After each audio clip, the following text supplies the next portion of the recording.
condenação para aqueles que estão em Cristo Jesus. Porque a lei do Espírito de vida em Cristo Jesus nos livrou da lei do pecado e da morte. Então, amados irmãos, veja outra palavra aqui. Tribulação. Essa palavra significa estar prensado. E realmente é isso.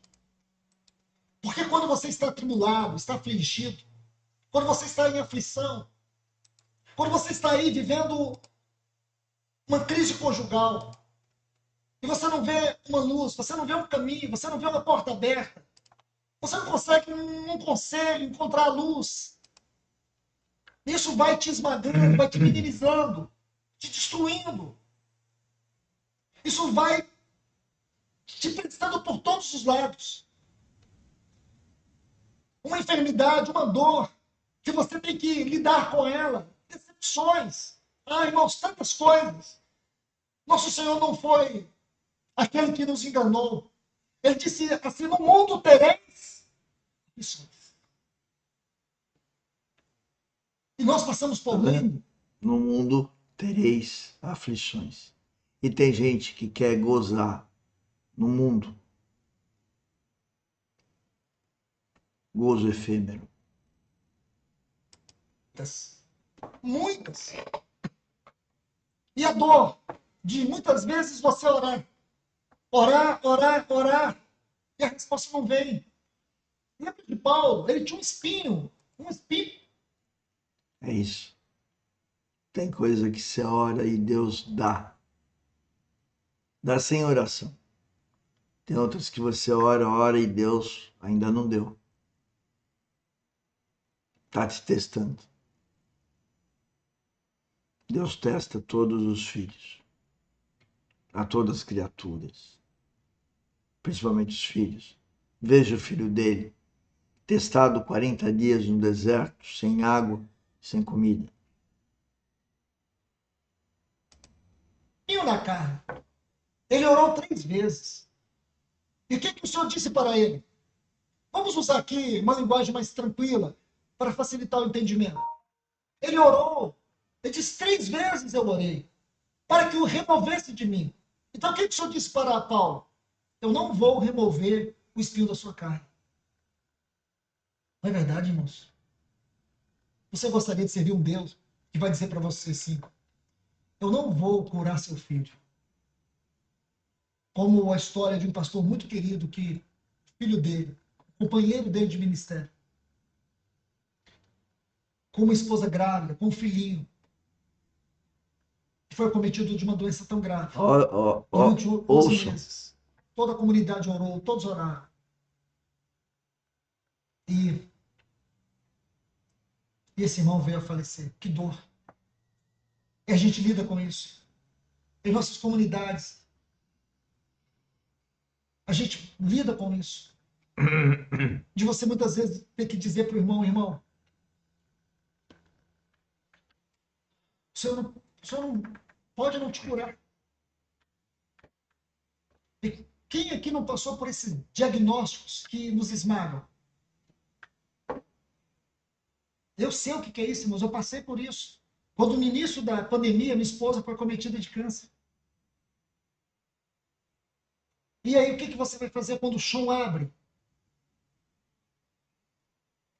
A primeira coisa que você quer é orar e falar, Deus, cura. E foi a primeira coisa que nós entendemos que não devíamos fazer. E foi a primeira coisa que minha esposa disse para mim, eu não quero que ninguém ore por mim. Nós vivemos uma realidade sobrenatural, isso tem que ser muito simples para nós. Em nossa comunidade temos uma irmã com câncer terminal. Os médicos já deram o diagnóstico.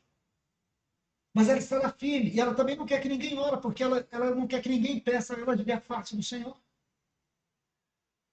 Eu sei que não é fácil, irmãos. Isso não é espiritualismo. E como que você vai lidar quando Deus diz, não vou responder essa oração? Eu vou te fazer algo maior, velho. Eu vou te dar mais da minha graça. Para que quanto mais fraco você for, mais o meu poder vai operar por meio da sua vida. A minha graça é suficiente. E o meu poder vai operar por meio da sua fraqueza. Amém. Irmãos, esse é o Evangelho. É o Evangelho. É o Evangelho que nos mostra a grandeza e a bondade do nosso Deus. Mesmo quando Ele não responde às nossas orações como queremos, Ele responde da maneira que Ele quer. Porque Ele é o sábio, o soberano. É Ele que tem o controle de tudo. E nós precisamos aprender a ter nossa total segurança nele. Então você pode estar sendo prensado. Você pode. Mas você tem uma expectativa confiante. Porque a sua vida, ela não se limita à morte. A sua vida não se limita ao funeral. Nossa vida não, irmãos. Sabe por quê? Porque seja como for, aconteça o que acontecer, nossa vida sempre estará naquelas mãos furadas do Calvário. É estas mãos que nos sustentam. É isso que você precisa entender. Aqui está algo muito especial.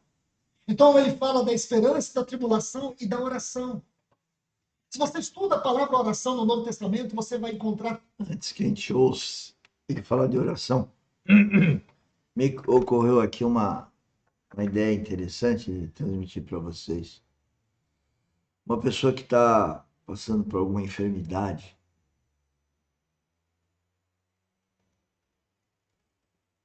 como ele falou aí, Paulo tinha espinho na carne.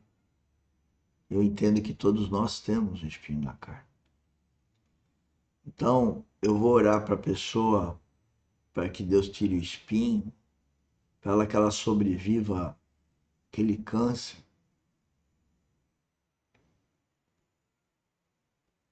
Ele acabou de falar da mulher dele, de uma outra pessoa da assembleia dele, pedindo para não orar. Então, por que eu oraria para alguém que está com enfermidade? A oração não é para ela se safar daquele mal. Aquela oração deve ser para interceder para que ela nasça de novo. Essa é a função da academia. É mais do que uma pessoa não morrer, é mais do que uma pessoa ter qualquer infortúnio na vida. Mas é para ela nascer de novo. Não há perda material que possa ser comparada com o melhor amor que é Jesus Cristo, com uma comunhão com a Trindade, com a habitação do Espírito Santo, com a vida eterna, com um corpo glorificado. Não tem nada no mundo. Então, se alguém está com dificuldade, eu tenho que orar para que essa pessoa reconheça o nosso projeto. Nosso projeto é de Cristo. Nós estamos aqui em nome de Cristo. Nós estamos falando de Cristo. Nós estamos falando da vida eterna. Nós estamos falando do melhor amor. E aquele que não compartilha, aquele que não entende, ele não está obedecendo a Deus. A coisa é grave.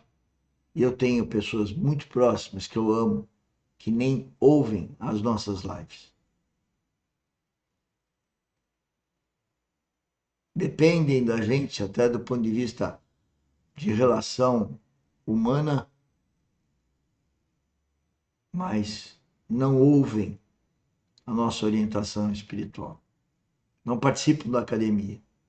Não é por falta da gente falar, mas é porque não nasceu de novo, não tem maturidade espiritual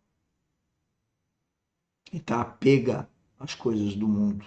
Falta de dinheiro, saúde, querer ter vitórias financeiras, materiais, empreendedoras, e não entende que o verdadeiro empreendimento, que nós aqui denominamos cristão verdadeiro, esse é o verdadeiro empreendimento. É empreender Cristo em nós. 3 vocábulos. 3 vocábulos para a oração. O primeiro vocábulo, deeses, fala de pedir, fala de um clamor que se relaciona muito com a nossa vida pessoal, com a nossa vida particular.